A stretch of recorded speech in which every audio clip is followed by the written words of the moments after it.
Assalamualaikum warahmatullahi wabarakatuh. Perkenalkan, nama saya Banafsya Anggraini dari Prodi PGMI kelas B. Akan mempresentasikan tentang penyusunan dan analisis laporan keuangan. Definisi laporan keuangan. Laporan keuangan merupakan suatu informasi yang akan menggambarkan tentang kondisi keuangan dalam suatu perusahaan, di mana informasi tersebut dijadikan gambaran kinerja keuangan dalam suatu perusahaan. Menurut Raja Andri Satriawan Surya, mengatakan bahwa laporan keuangan merupakan salah satu penyajian terstruktur dari posisi keuangan, kinerja keuangan, serta arus kas suatu entitas. Tujuan laporan keuangan.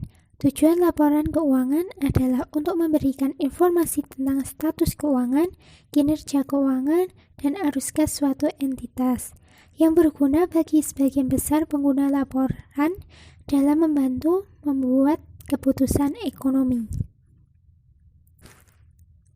Pihak yang bersangkutan dengan laporan keuangan. Yang pertama, investor. Yang kedua, karyawan. Yang ketiga, pemberi pinjaman. Yang keempat, pelanggan. Yang kelima, masyarakat. Yang keenam, pemasok dan kreditor komersial lainnya. Yang ketujuh, pemerintah dan instansi lain. Jenis laporan keuangan. Yang pertama adalah neraca. Neraca adalah laporan yang menunjukkan posisi keuangan perusahaan pada tanggal tertentu. Yang kedua, laporan laba rugi. Laporan laba rugi adalah laporan keuangan yang menggambarkan hasil operasi perusahaan selama periode tertentu. Yang ketiga, laporan perubahan modal. Laporan perubahan modal merupakan laporan yang memuat jenis dan jumlah modal yang dimiliki saat ini. Yang keempat, laporan arus kas. Laporan arus kas merupakan laporan yang menunjukkan semua aspek yang berkaitan dengan aktivitas perusahaan, baik yang memiliki pengaruh langsung ataupun tidak langsung terhadap kas. Berikut adalah contoh laporan neraca.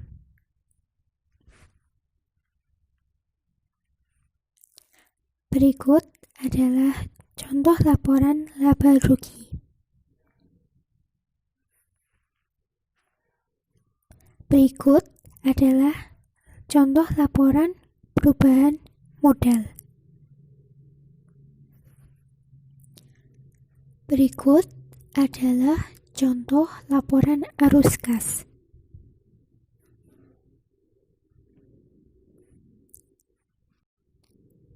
Kinerja keuangan. Kinerja keuangan merupakan alat untuk mengukur kinerja keuangan perusahaan melalui struktur modalnya. Tolak ukur yang digunakan dalam kinerja keuangan tergantung pada keadaan perusahaan. Evaluasi kinerja keuangan perusahaan juga harus mengetahui outputnya maupun inputnya. Output merupakan hasil kinerja karyawan, sedangkan inputnya adalah hasil dari keterampilan yang digunakan untuk memperoleh hasil. Menurut Suad Husnan dan NIP, untuk menganalisis rasio keuangan perlu dilakukan perhitungan rasio keuangan yang mencerminkan aspek-aspek tertentu. Rasio keuangan dapat dihitung hanya berdasarkan angka-angka neraca atau hanya pada laporan laba rugi atau dengan keduanya. Sekian, terima kasih. Maaf apabila banyak kekurangan. Wassalamualaikum warahmatullahi wabarakatuh.